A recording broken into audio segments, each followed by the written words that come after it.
নমস্কার সবাইকে। কাল দেখেছিলে আমি জেঠু আর ছোট ভাই দিচ্ছিলাম মাছেদের খাবার, আর এখনো কিন্তু সেটাই করছি। যাই গোটা বাদ দাও, এখানকার চারিদিকটা দেখছো না পুরো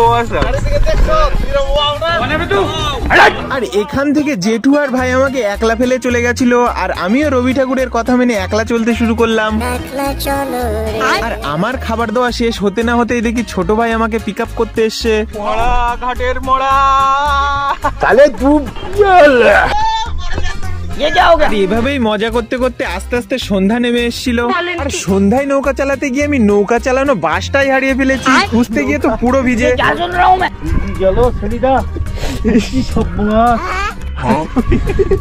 যাই হোক, বাড়ি ফেরার পথে এক মৎস্য শিকারী দাদুর সাথে দেখা। ইনি দেখো কত কই মাছ পেয়েছে। কই মাছ কত গাদা, উড়িয়ে সর্বনাশ। দেখো এই দাদু ধরিছে।